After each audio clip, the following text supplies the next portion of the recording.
গিয়ে যে 84 গেল নরককুণ্ড মধ্যে 3-4টা গেছে, বাদ বাকিটা পূরণ হবে কোথায়? এই জন্য বলছে মাগো তোমরা ধর্মকে ডাকো হৃদয় থেকে, সন্তানকে ভালোবাসো, স্বামীকে ভালোবাসো, স্বামীকে কখনো ঠকাই না। আজকে আমাদের মাতৃগর্ভ অতই মাতৃগর্ভ দূষিত হয়েছে, আজকে না জন্মাচ্ছে একজন ভালো বিশিষ্ট লোক। কেন জন্মাবে? আপনার আজ যা মাতৃগর্ভ থেকে যে সন্তান ভূমিষ্ঠ হবে, 2 মাস যায় পারবে না, মোবাইল দিয়ে দেবেন, মোবাইলে ফটাফট সব কিছু বলে দিতে পারবে।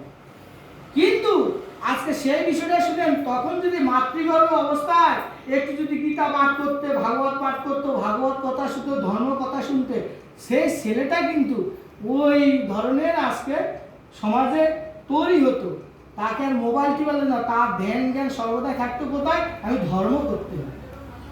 আর যে এই বিষয়টা জলজন্ত উদাহরণ তাহলে বলছি শুনেন।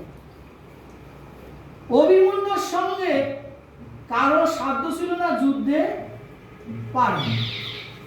যখন মাতৃগর্ভে ছিলেন অভিমন্যুর বাবা তখন এই ধর্মশাস্ত্র দিয়ে চক্রব্যূহের বিবরণটা বলতেছিলেন। মা যতক্ষণ জাগন থাকে, মাতৃগর্ভের সন্তানটা ততক্ষণই জাগন থাকে।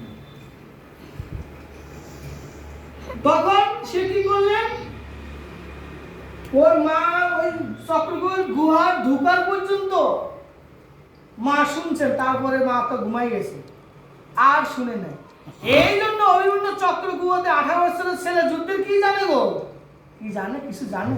সেই ছেলে ওই অত বড় মহাবীর মানুষকে পরিক্রমা করে চক্রব্যূহের ভিতরে ঢুকে গেছে, কিন্তু বেরোবার রাস্তা জানেন নাই। যদি বেরোবার রাস্তা জানতো তাহলে আজকে অভিমন্যু মৃত্যু হতো।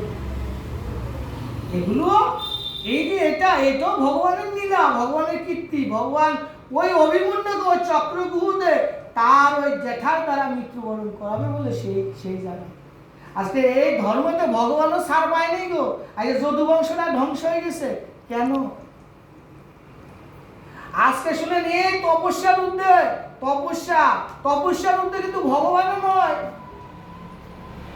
যারা আগে বলেন তপস্যার মধ্যে কিন্তু ভগবানও নয়। কেন না? এই যে আমাদের সঙ্গে এই যে করণে, এই যে আজ অভিমন্যু, আজকে যদি মায়েরা যদি আমাদের গীতা বা ভাগবত পাঠ করতে, তাদের সন্তানগুলি সেভাবে তৈরি হতো। আজকে আমাদের সন্তানদের হাতের ভাত আমরা নিজেরাই তো খেতে পারি না, আমাদের দোষে, পিতা মাতার দোষে আমরা সন্তানদের ভাত খেতে পারি না। কারণ আমরা তাদের শ্রদ্ধা ভক্তি শিখাইনি, মাথা নোয়ানো শিখাইনি, ধর্মকর্ম শিখাইনি। আমরা কি করি? আমাদের দুঃখে আমাদের মরতে হয়। তাহলে শুনেন, তাহলে আরেকটা যে চক্রবাহু, দেখেন চক্রমণি, একটা মণি দেখবেন 13 ভাগে একটা মণি দেখা যায়, আসে না? 13 মণি। তার বাবা হচ্ছে কি বিশ্বমণি না কি জানো, তার বাবা সঠিকটা মনে নেই। ওনার বউ গর্ভবতী। তখন আগের বউরা স্বামীদের আজ্ঞা মেনে চলত, ধর্ম কথা শুনত, ধর্ম আলোচনা শুনত। যারা যেই বউ স্বামীকে ধর্মপথে চলায়ন করে সে হচ্ছে স্বধর্মণী, আর যে বউ স্বামীকে ধর্মপথে চলনা করতে পারে না সে স্বধর্মী হতে পারে না। এখনকার বউরা তো ইস্তারি যাও করে ইস্তারি করে দিল, সেই ইস্তারি এখনকার বউ সাথে বসা, কার বসাতে বসা, এবার কয়টা বউ ভালো করে এটাই জানি না। আজকে তখন ওই চক্রবর্তী কি বলছিলেন, ওনার বাবা ভাগবত পাঠ করছিলেন, ভাগবত পাঠ করতে করতে এক জায়গায় ভুল হয়ে গেছে। এবার রোজ তো উনি সেটা কিন্তু শুনছে, অষ্টচক্র গৌমণি মধ্যে শুনছে, কিন্তু একদিন পিতা অন্য মনস্ক হয়ে ভাগবত পাঠে 2টো বাক্য ভুল বলছে। ওই পেটের মধ্যে থেকে বলছে পিতা, গর্ভের ভিতর থেকে বলছে পিতা আমার অপরাধ মার্জনা করবেন, আপনি এই পৃষ্ঠার এত নাম্বার বাক্য শ্লোক আপনি ভুল বলেছেন। তখন আমরা বলি না, এই ছেলে তুই আমার ছেলে, তুই আমার ভুল ধরছিস, বলি না অনেক সময়। পিতামাতারও ভুল হয়, সন্তান যদি ভালো হয় সেই ভুল কিন্তু পিতামাতা ধরে দেয়। তো ধরারও নিয়ম আছে। কি বলছে? পিতা অপরাধ মার্জনা করবেন, আপনি ওই পৃষ্ঠার এত নাম্বার শ্লোকটা আপনার ভুল হয়েছে পিতা, আপনি অন্য মনস্ক ছিলেন।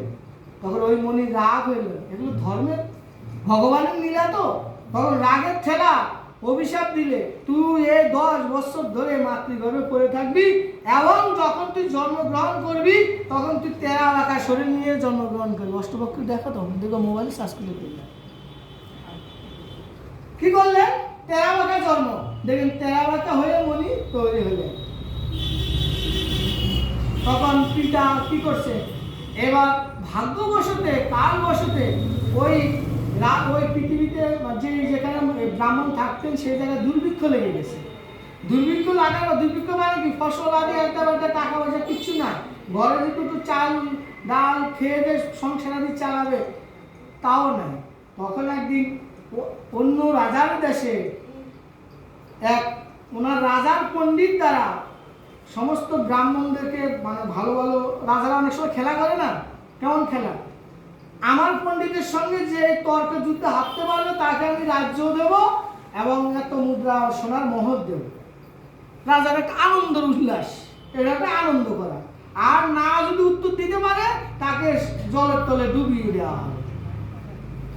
এইবারে এবার ওই দেশে দুর্ভিক্ষণ লেগে গেছে। দুর্ভিক্ষণ লাগার পরে এবার তখন বউ বলছে, গো ঘরে তো খাওয়ার নাই, কিছু নাই, তুমি ওই রাজার দেশে, তুমি তো বিশাল পণ্ডিত, তুমি মানে জ্ঞানী মান, তুমি তো রাজার যে পণ্ডিত আছে তার সঙ্গে তর্ক যুদ্ধে মনে হয় তুমি জিতে যাবে, তুমি যাও, যদি জিতে যাও তাহলে তো রাজ্যও পাবো এবং সোনা মুদ্রাও অনেক কিছু পাবো, আমাদের সংসার চলে যাবে। তো উনি ওখানে যখন গেছেন, যাওয়ার পরে ওই রাজার পণ্ডিতের সঙ্গে তর্ক যুদ্ধ শুরু হলো। তর্ক যুদ্ধতে ধর্মের বাণীতে উনি আর পারে না পারলে কি, ওনাকে ওই পাথরবন্দি করে জলের নিচে ডুবিয়ে দেওয়া হবে। জলের নিচে ডুবানো মানে কি, ওই জায়গায় কেউ মরে না, সবাই জীবিতই থাকে। তো এই বিগত এখন আর আসে না, মা তো বুঝে গেছে আমার স্বামী ওখানে যুদ্ধে জিতে নাই, তর্ক যুদ্ধে জিতে নাই, ওর জলে ডুবিয়ে দিয়েছে। এবার অষ্টবক্র মুনি যখন গর্ভ থেকে ওর একটু বুদ্ধি হলে, যেমন আমার ছেলের মতো বয়স হলো, তখন 8-10 বছর বয়স, কি বা তর্ক যুদ্ধে নড়বে? এই এত জ্ঞান অর্জন করছে। বাবা যখন ধর্মগ্রন্থ পাঠ করতেন তখন এত জ্ঞান অর্জন করেছিলেন প্যারের ভিতর থেকে। বলছে, মা তুমি আমার একটু আশীর্বাদ করো, আমি রাজার পণ্ডিতের সঙ্গে তর্ক যুদ্ধে যাব, যদি জিতে আসি তাহলে তো সবকিছু পেয়ে যাবো এবং আমার বাবাকেও আমি উদ্ধার করব। আমার মন টানছে, বাবা মা আমি পারবো, তুমি আমাকে একটু আশীর্বাদ করো। মা কি থাকতে চাইল? ছেলে যন্ত্র, আপনার সন্তান যদি একটা খোড়া আতুর লুজ হয়ে থাকে, আপনি ওই সন্তানকে কোনোদিনও ফেলাতে পারবেন যে যদি অরিজিনাল মা হয়?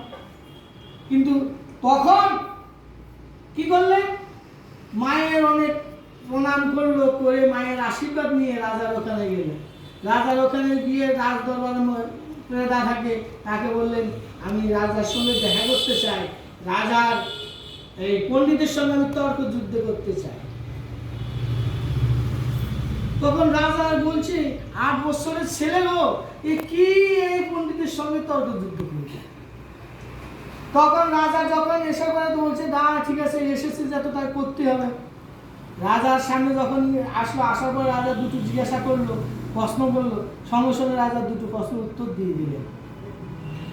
তারপরে এবার রাজা বলছে, না এ তো ছোট হলে কি হবে, এর মধ্যে কিন্তু অনেক কিছু ব্যাপার আছে।